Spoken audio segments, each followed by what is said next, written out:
मेरा नाम अनिंदिता है और आज मैं आप लोगों को अपनी जिंदगी की एक सच्ची कहानी सुनाने जा रही हूँ। ये मेरी कामयाबी की कहानी है, जो मेरी सच्चाई और संघर्ष की वजह से सबके सामने आई। मेरे परिवार में मेरी माँ और मेरे बड़े भैया रहते थे। मेरी बड़ी दीदी की शादी कई साल पहले हो चुकी थी। भैया की शादी को 1 साल हो चुका था और 6 महीने पहले ही मेरे पिता का देहांत हो गया था। हमारे घरेलू हालात बहुत अच्छे नहीं थे, लेकिन पिताजी की मेहनत के कारण घर का खर्चा ठीक से चलता था। भैया भी नौकरी करते थे, लेकिन भैया की शादी के बाद घर का खर्चा बढ़ गया था। पिताजी के जाने के बाद घर की जिम्मेदारियां पूरी तरह से भैया के कंधों पर आ गईं और उनके स्वभाव में बदलाव दिखने लगा। माँ की तबीयत भी ठीक नहीं रहती थी। उन्हें डायबिटीज थी और उनकी दवाइयां चलती रहती थीं। एक दिन भैया माँ से बोले, माँ, अब मैं घर का खर्चा नहीं उठा सकता। महंगाई बढ़ गई है और मेरी पत्नी भी प्रेग्नेंट है। डिलीवरी का खर्चा भी बहुत आता है। आपको पता है कि शादी के बाद खर्चे और बढ़ जाते हैं। मैं आप दोनों माँ बेटी के लिए जितना कर सकता था, कर चुका हूँ। अब मुझे माफ़ कर दीजिए। मैं आप लोगों का खर्चा नहीं उठा सकता। भैया की बात सुनकर मैं हक्की बक्की रह गई और माँ की आंखों में आंसू आ गए। माँ ने रोते हुए उनसे कहा, बेटा, इस दुनिया में हमारे पास तुम्हारे अलावा कोई नहीं है। अगर तुम भी हमसे दूरी बना लोगे तो हम क्या करेंगे?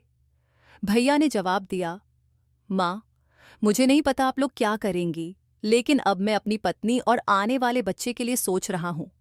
मैं मजबूर हूँ। माँ ने उन्हें समझाने की कोशिश की, बेटा वरुण, अगर तुम्हें मेरा ख्याल नहीं है तो कम से कम अपनी बहन का ख्याल रख लो। वह बड़ी हो गई है, उसकी भी शादी करनी है। मेरा क्या है, मैं तो जैसे तैसे जी लूंगी।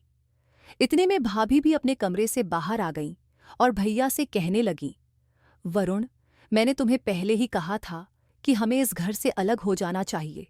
यहाँ तुम्हारी माँ हमें चैन से जीने नहीं देंगी। उनके खर्चे कभी खत्म ही नहीं होते। भैया ने भाभी की बात सुनकर कहा, ठीक कह रही हो तुम। चलो सारा सामान पैक करो, हम यहाँ से चले चलते हैं। माँ यह सुनकर घबरा गईं और बोलीं, नहीं बेटा, घर का खर्च नहीं देना चाहते तो मत दो, लेकिन घर छोड़कर मत जाओ। इस घर में तुम्हारी बहन है, तुम्हारे होने से उस पर कोई गलत निगाह नहीं डालेगा। भैया ने कहा, माँ, आपके पास अभी भी समय है, सोच लो। हमें यहाँ देखना चाहती हो या नहीं, ये तय कर लो। ये कहकर वे कमरे से बाहर चले गए और भाभी भी वापस अपने कमरे में चली गईं।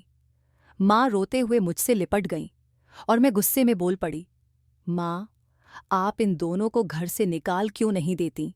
जब पिताजी जीवित थे तो यही लोग आराम से खाते थे, और अब जब जिम्मेदारी आई है तो घर छोड़ने की बात कर रहे हैं।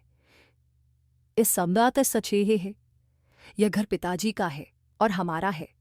अगर ये दोनों चले जाएं तो हम किराएदार रख सकते हैं। माँ ने मेरा मुंह बंद कर दिया और कहा, अनिंदिता, ऐसी बातें मत कहो। मुझे कसम है तुम्हें, खामोश हो जाओ। मुझे माँ की बात का मान रखना था, इसलिए चुप रह गई। मुझे पता था कि भाभी हमें पसंद नहीं करती, और अगर उनके बस में होता तो वे हमें घर से बाहर निकाल देती। जब पिताजी जीवित थे तो उनके डर से भाभी चुप रहती थीं। भैया हमेशा भाभी का ही पक्ष लेते थे।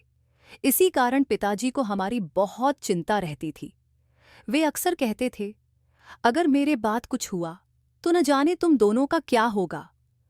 यही सोचते हुए मैंने तय कर लिया कि मैं इस चुनौती का सामना करूंगी और अपनी राह खुद बनाऊंगी। मेरे पिता बहुत गुस्से वाले लेकिन बेहद ईमानदार इंसान थे। उन्हें मालूम था कि उनकी बेटी यानी मैं अक्सर अपनी भाभी के कारण परेशान रहती हूँ, और शायद उन्हें यह भी अंदेशा था कि उनके जाने के बाद हमारे भैया हमारी जिम्मेदारी ठीक से नहीं उठाएंगे। पिताजी के देहांत को अभी केवल 6 महीने ही हुए थे और भैया ने धीरे धीरे माँ के इलाज के लिए पैसे देना बंद कर दिया। मेरी माँ को डायबिटीज थी, इसलिए उन्हें रोज एक गोली की जरूरत होती थी। पर जब भैया ने दवाई के पैसे देने बंद कर दिए तो माँ ने मजबूरी में दवा लेनी भी छोड़ दी, और इस कारण उनकी तबीयत दिन ब दिन बिगड़ने लगी। माँ की हालत देखकर मेरा दिल खून के आंसू रोता था, लेकिन मैं भी बेबस थी। भैया ने जब हमें छोड़ दिया तब समझ नहीं आ रहा था कि घर का खर्च कैसे चलेगा। पिताजी जो कमाते थे उससे घर की ज़रूरतें पूरी हो जाती थीं। पिताजी ने भैया को अच्छी पढ़ाई कराई थी, इसलिए उनकी एक अच्छी नौकरी भी लग गई थी। लेकिन हम दोनों बहनों को ज़्यादा पढ़ाई का मौका नहीं मिला था। भाभी हमेशा चाहती थीं कि वे हमसे अलग हो जाएं। माँ विधवा थीं और मैं अनाथ, और हमें समझने वाला कोई नहीं था। भैया हमारे लिए इकलौता सहारा थे, लेकिन उन्होंने भी हमसे हाथ खींच लिया था। माँ हमेशा मुझसे यही पूछती थीं कि हमारा गुजारा कैसे होगा, हमें खाना कौन देगा। इन सवालों का मेरे पास कोई जवाब नहीं था, इसलिए मैं चुप रहती थी। एक दिन शाम तक हम माँ बेटी अपनी परेशानियों में खोए हुए बैठे थे कि भाभी अपने कमरे से बाहर निकलीं और ताने मारते हुए बोलीं, आज किसी को किचन में काम करने का ख्याल है या इस घर में कोई मातम चल रहा है? तुम दोनों को पता है कि मैं प्रेग्नेंट हूं और कोई काम नहीं कर सकती। तुम लोग बस मुफ्त की रोटियां तोड़ रही हो। मेरा 5वां महीना चल रहा है और इन दिनों मुझे बहुत भूख लगती है। जाओ जल्दी से किचन में जाकर मेरे लिए कुछ बना लाओ। माँ जल्दी से उठकर चलने लगीं, लेकिन मैंने उनका हाथ पकड़कर रोकते हुए भाभी से कहा, भाभी, हमारे पास खाने के लिए राशन भी नहीं है और पैसे भी नहीं हैं। आप अपने और भैया के लिए खुद खाना बना सकती हैं। हमारे पास अब कोई नहीं है और अब भैया ने भी हमसे दूरी बना ली है। हम पहले से ही परेशान हैं, आप हमें और मत तंग कीजिए। ये सुनते ही भाभी गुस्से में चिल्लाने लगीं, अनिंदिता, तुम मुझसे किस लहजे में बात कर रही हो?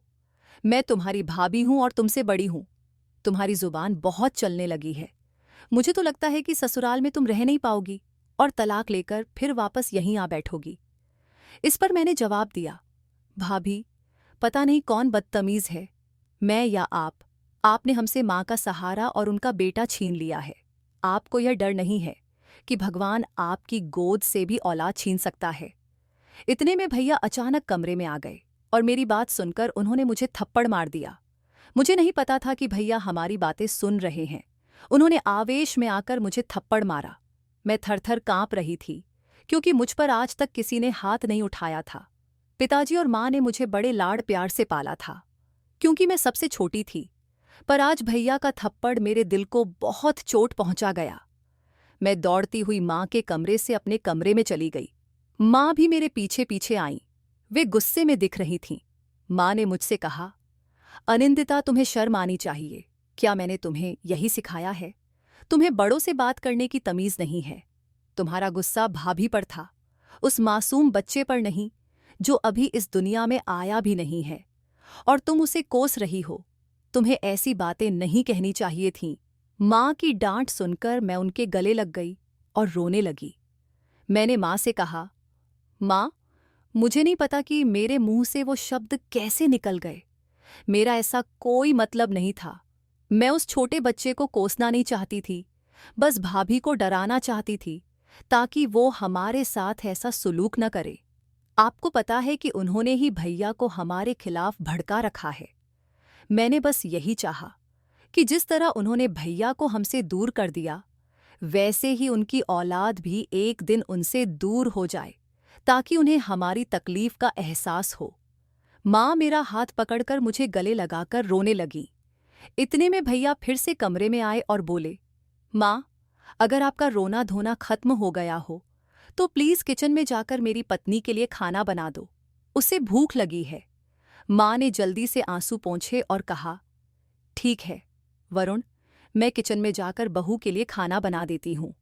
माँ किचन की तरफ चली गईं और मैं कमरे में बैठकर सोचने लगी कि शायद उनका दिल पिघल गया है और अब सबके लिए खाना बनेगा।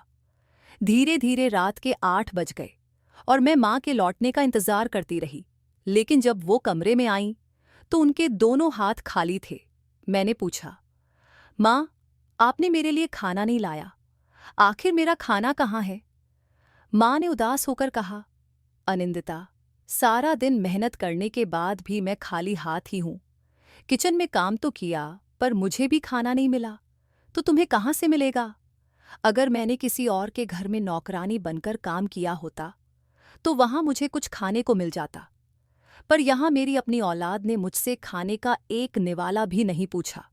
साफ मना कर दिया कि ये खाना सिर्फ उनके लिए है और मुझे कहा कि अपना इंतजाम कहीं और से कर लूं।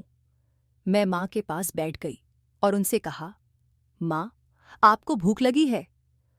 माँ ने सिर हिलाकर हाँ कहा और उनकी आंखों में आंसू आ गए।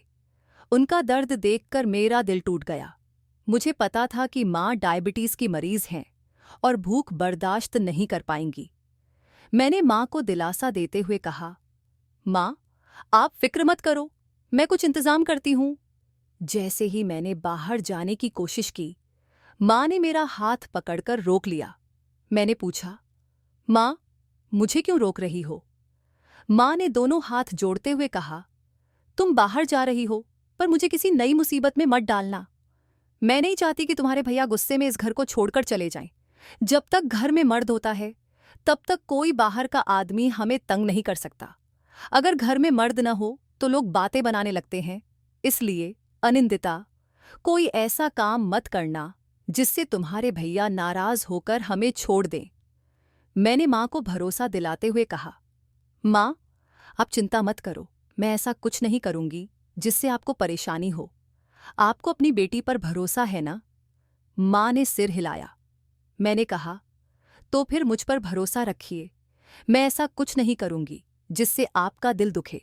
यह कहकर मैं कमरे से बाहर निकल गई। घर का आंगन खाली था और भैया भाभी अपने कमरे में थे। मैं चुपके से घर से बाहर निकलकर पड़ोस में रहने वाली सुष्मिता आंटी के घर गई। आंटी बहुत अच्छी थीं और मेरी माँ से उनकी अच्छी दोस्ती थी। मुझे यकीन था कि वह मेरी मदद जरूर करेंगी। सुष्मिता आंटी का दरवाज़ा खटखटाया। दरवाज़ा खुला और उन्होंने मुझे देखकर हैरानी से पूछा, अनिंदिता, इतनी रात को यहाँ? सब ठीक तो है ना? मैंने कहा, आंटी, माँ को बहुत भूख लगी है और घर में कुछ भी खाने को नहीं है। आपके पास कुछ खाना हो तो क्या आप मुझे दे सकती हैं? ये सब सुनकर आंटी की आंखों में भी आंसू आ गए। उन्होंने पूछा, तुम्हारे घर में खाने के लिए क्यों कुछ नहीं है? मैंने कहा, भैया ने मेरा और माँ का खर्च उठाने से मना कर दिया है। आज सारा दिन किचन में काम करने के बाद भी हमारे पास खाने को कुछ नहीं है। आंटी ने तुरंत अपने घर में जितना भी खाना बचा था मुझे दे दिया। मैंने उनका शुक्रिया अदा किया और घर वापस आ गई। माँ को खाना दिया तो वो बहुत खुश हुई और बोली, ये खाना कहाँ से लाई हो? मैंने बताया कि यह खाना सुष्मिता आंटी के घर से लाया हूँ। माँ ने कहा, अनिंदिता, तुम्हें किसी के घर जाकर खाना मांगने की क्या जरूरत थी? मुझे ये बात अच्छी नहीं लगी। मैंने तुम्हें कभी किसी के आगे हाथ फैलाना नहीं सिखाया। मैंने जवाब दिया, माँ, जब अपने ही हमें छोड़ दें तो दूसरों से मदद मांगना हमारी मजबूरी बन जाता है। माँ ने गहरी सांस लेते हुए कहा, अनिंदिता, मुझे तुम्हारी बातें अब डराने लगी हैं। आजकल तुम बहुत बोलने लगी हो। मुझे डर है कि तुम्हारे भैया के जुल्म के बाद अब तुम भी उनके जैसी न बन जाओ। अगले दिन सुष्मिता आंटी हमारे घर आईं। उन्होंने माँ के हाथ में Rs10,000 रख दिए। माँ ने पैसे लेने से मना किया, लेकिन आंटी ने कहा, अगर तुमने ये पैसे नहीं लिए तो मैं समझूंगी कि हमारा रिश्ता कमजोर है। अगर तुम मुझे अपनी बहन मानती हो तो मदद लेने में क्या झिझक। माँ ने बहुत कहने पर पैसे रख लिए और आंटी से वादा किया कि वो जल्द ही ये पैसे लौटा देंगी। लेकिन आंटी ने मुस्कुराते हुए कहा, मुझे इन पैसों की ज़रूरत नहीं है। मैं नौकरी करती हूँ और अच्छी कमाई करती हूँ। अब मेरे पास इन्हें खर्च करने के लिए परिवार भी नहीं है। ये पैसे मेरी तरफ से तुम्हारे लिए एक तोहफा हैं। आंटी के जाने के बाद माँ भी बाजार से कुछ राशन लेकर आईं और मैंने घर में खाना बना लिया। भाभी इंतजार कर रही थीं कि खाना बनेगा और उनके लिए परोसा जाएगा। मैंने माँ से साफ कह दिया कि आज आप भाभी को अपने हाथ का खाना नहीं खिलाएंगी। माँ चौंक कर बोली, अनिंदिता, कैसी बातें कर रही हो? पागल हो गई हो क्या? मैंने माँ को अपने सिर की कसम दे दी और कहा, अगर आप मजबूर हैं तो मैं भी मजबूर हूं। मैं आपको इस घर में मजदूर की तरह काम करते नहीं देख सकती। माँ मेरी बातों से चुप हो गईं, लेकिन उनका गुस्सा साफ नजर आ रहा था। फिर भी उन्होंने मेरी कसम की वजह से कुछ नहीं कहा और अपने कमरे में चली गईं। मैंने कमरे का दरवाज़ा बंद कर दिया और माँ के साथ बैठकर खाना खाया।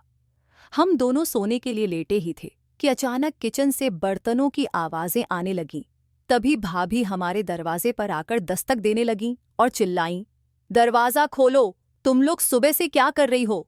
किसी को खाने का होश भी है या नहीं? क्या मुझे भूखा ही मार दोगी? ऐसा तो नहीं कि तुम लोगों ने चुपके से खाना बना लिया हो और खुद ही खा लिया हो। मैंने भाभी को जवाब दिया, हाँ, मैंने अपनी सहेली के दिए पैसों से राशन लाकर खाना बना लिया है। तुम भी अपने पति के लाए पैसों से खा लो। भाभी ने माँ से कहा, माँ जी, आपको पता है कि मेरी तबीयत ठीक नहीं रहती, मैं घर का कोई काम नहीं कर सकती, फिर आप मुझसे खाना बनाने की जिद क्यों कर रही हैं? माँ ने मुझे चुप रहने का इशारा किया, पर मैं बिस्तर पर जाकर लेट गई और भाभी चुपचाप वहां से चली गई।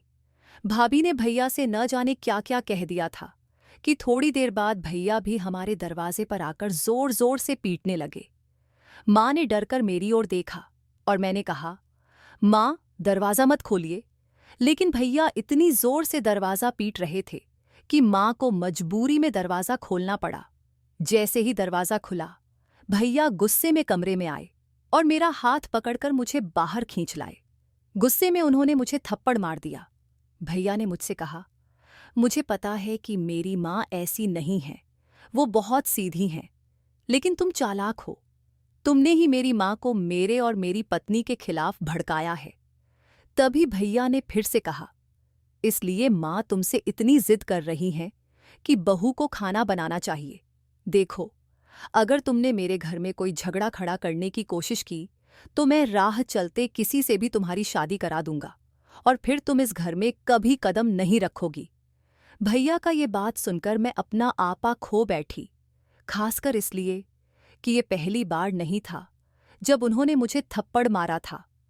इस बार मैंने उनसे कुछ नहीं कहा था, लेकिन आज मेरा गुस्सा फूट पड़ा।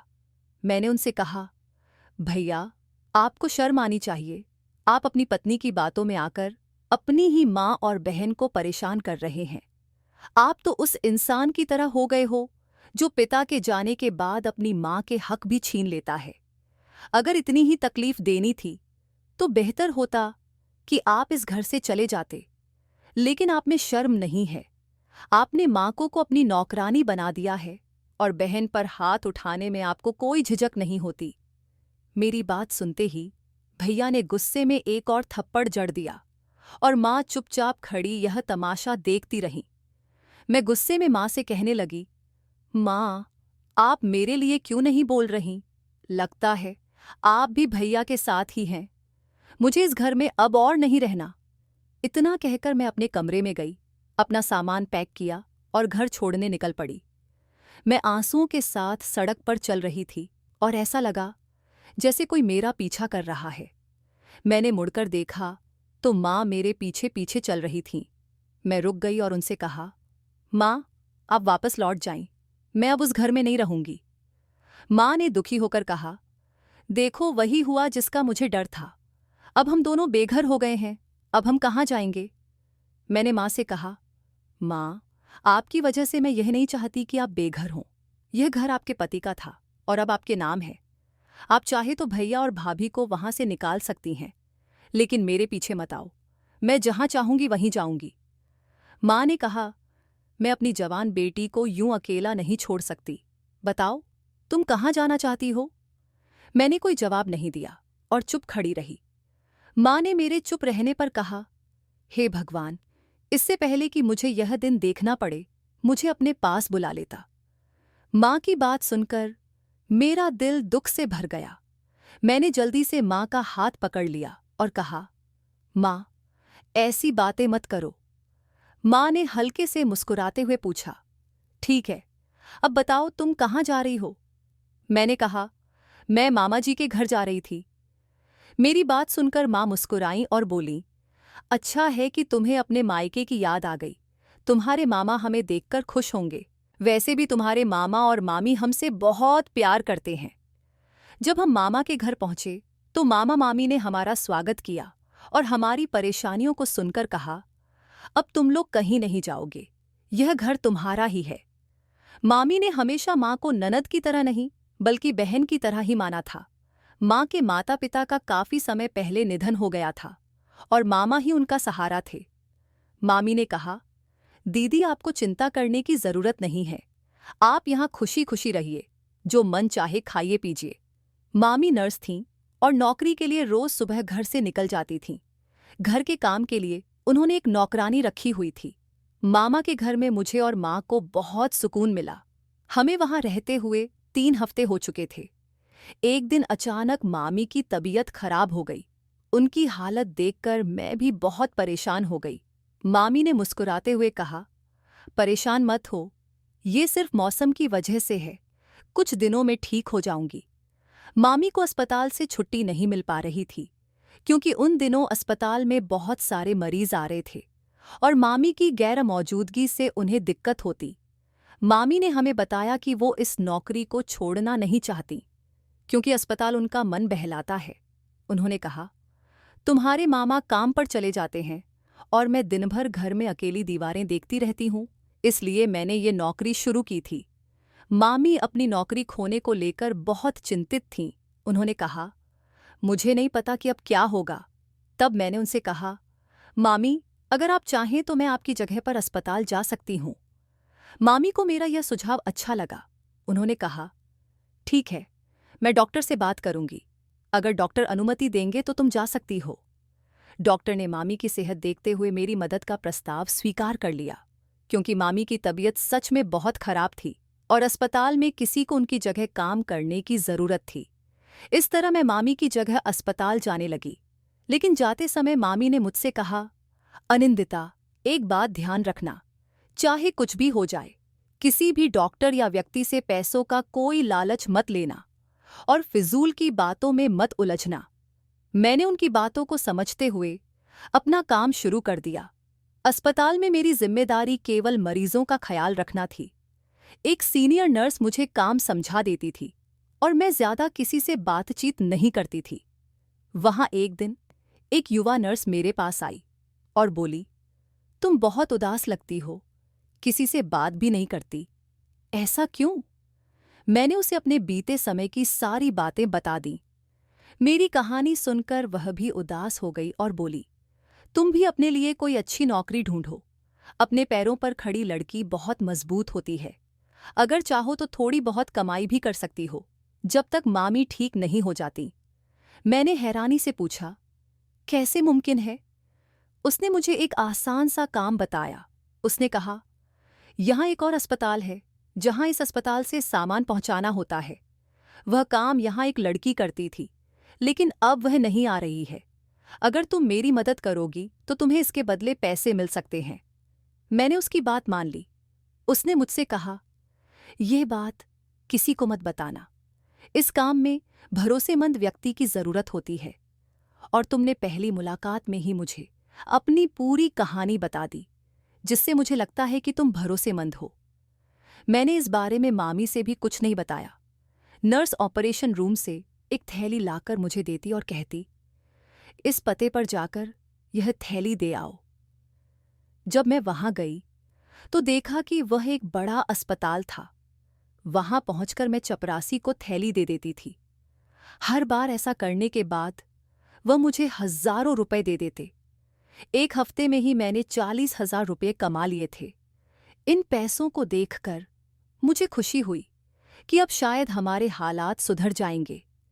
लेकिन मुझे एक अजीब सी बेचैनी भी थी कि आखिर इस थैली में क्या होता है जो इतनी भारी रकम मिलती है।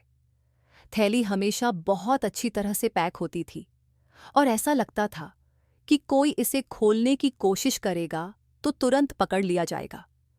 एक दिन मैंने तय किया कि यह पता लगाऊंगी कि आखिर इसमें होता क्या है। थैली लेकर जब मैं अस्पताल पहुंची तो मैंने चपरासी का पीछा करना शुरू कर दिया। वह सीधा अस्पताल के बेसमेंट में एक छोटे से कमरे में चला गया। कमरे में कई शीशे के शोकेस रखे हुए थे। वहां कमरे में जाने किस तरह की चीजें रखी थीं, जिन्हें देखकर मैं कुछ समझ नहीं पा रही थी। उन्होंने थैली को एक तरफ रखा और दरवाजा अंदर से बंद कर लिया। इस तरह उस कमरे में हो रही असल गतिविधि जानने में मैं नाकाम रही। फिर अगले दिन मैंने ठान लिया कि अब खुद ही थैली को खोलकर देखूंगी। जैसे ही उसने मुझे थैली दी, मैं वहां से चली गई और रास्ते में ही थैली खोलकर देख लिया। थैली के अंदर का मंजर देखकर मेरी आंखें फटी रह गईं। उसमें इंसानों की किडनियां थीं, बहुत अच्छे से पैक की गईं। अब मुझे पूरा खेल समझ आ गया था। अस्पताल में कुछ डॉक्टर और नर्स मिलकर मरीजों की किडनी निकाल लेते थे और मेरी मदद से इन्हें दूसरे अस्पताल में पहुंचाया करते थे, जहां इन किडनियों को महंगे दामों में बेचा जाता था। अस्पताल एक सरकारी अस्पताल था, जहां ज्यादातर गरीब लोग इलाज कराने आते थे। कई डॉक्टर ईमानदार थे, लेकिन कुछ लोग इस गुप्त तरीके से लोगों की किडनियां निकाल कर बेच रहे थे। मैंने तय किया कि यह सच सबके सामने लाना होगा, क्योंकि गरीबों के साथ बहुत बड़ा धोखा हो रहा था। इस गैरकानूनी काम में मैं अब उनका साथ नहीं दूंगी। मैं हिम्मत करके अस्पताल के सीनियर डॉक्टर के पास गई और उन्हें पूरी बात बताई। उन्हें यह सब सुनकर बहुत हैरानी हुई। पहले तो उन्होंने मेरी बात मानने से इनकार कर दिया, लेकिन जब मैंने सबूत दिखाए तो वे समझ गए। उन्होंने मेरा धन्यवाद किया और कहा, हम अभी पुलिस को बुलाकर इस मामले को संभालते हैं। पुलिस आई और उन सभी लोगों को गिरफ्तार कर लिया गया जो मरीजों की किडनियां निकालने के इस खेल में शामिल थे। उन मरीजों की दोबारा जांच कराई गई, जिससे यह स्पष्ट हो गया कि उनकी किडनियां निकाल ली गई थीं। इसके बाद इस पूरे नेटवर्क में जुड़े सभी लोगों को, चाहे वे अस्पताल के हों या बाहर के, गिरफ्तार कर लिया गया। इस साहसी कदम के लिए मुझे सरकार की ओर से 1 लाख रुपये का इनाम मिला। साथ ही मुझे मुफ्त नर्सिंग प्रशिक्षण की भी पेशकश की गई। मैंने अपनी माँ और मामी को यह बात बताई तो वे बहुत खुश हुए। माँ ने कहा, अब हम वापस अपने घर चल सकते हैं, क्योंकि अब हमारे पास पर्याप्त पैसे हैं। कुछ समय बाद मामी की तबीयत भी ठीक हो गई और वे फिर से काम पर जाने लगीं। हम माँ बेटी वापस अपने घर लौट आए और मैंने भी नर्सिंग क्लासेस में जाना शुरू कर दिया। घर लौटने पर भैया भाभी हमें देखकर हैरान रह गए, क्योंकि अब घर पर केवल वे दोनों ही रह रहे थे। हमारी अचानक वापसी से उनकी हालत देखने लायक थी। भाभी का आखिरी महीना चल रहा था और हमारे आने के बाद उन्होंने हमसे झगड़ना शुरू कर दिया, लेकिन हम उनकी बातों पर ज्यादा ध्यान नहीं देते थे। माँ साफ कह देती थीं, अगर तुम दोनों को यह घर पसंद नहीं है तो तुम लोग अपना सामान लेकर कहीं और जा सकते हो। भैया माँ की बात सुनकर परेशान हो गए, क्योंकि इस महंगाई के समय किराया देना आसान नहीं था। इसीलिए वे अब हमारे सामने मासूम बनने का दिखावा करने लगे और माफी मांगने लगे। मुझे समझ आ गया कि उन्होंने पहले क्यों नाटक किया था। वे चाहते थे कि हमारा खर्च उनके जिम्मे न आए। कुछ महीनों में मैं अपनी कमाई भी करने लगी और भैया भाभी मुझसे भी माफी मांगने लगे। मैंने उन्हें माफ कर दिया, क्योंकि अब मेरे मन में उनसे नाराज रहने का कोई कारण नहीं बचा था। मेरी माँ ने भी उन्हें माफ कर दिया और अब हमने घर के कामकाज के लिए एक नौकरानी रख ली थी। भाभी अब हमसे नजरें मिलाने से कतराती थीं, लेकिन हमारा घर और जिंदगी अब ठीक चल रही थी। नौकरी ने मुझे आत्मनिर्भर बना दिया था और अब मुझे किसी की मदद की जरूरत नहीं थी। इस तरह से ईमानदारी से जीकर मैंने अपने जीवन को सफल बनाया। अब मैं अपनी जरूरत के अनुसार सुखी जीवन जी रही हूँ। भाभी ने भी एक बेटे को जन्म दिया और हम सब उस बच्चे से बहुत प्यार करते हैं। दोस्तों, उम्मीद करती हूँ कि आपको मेरी कहानी पसंद आई होगी। अगर कहानी अच्छी लगी हो तो वीडियो को लाइक करें और चैनल को सब्सक्राइब करना न भूलें। साथ ही नोटिफिकेशन बेल जरूर दबाएं, ताकि हमारी अगली कहानी सबसे पहले आप तक पहुंचे।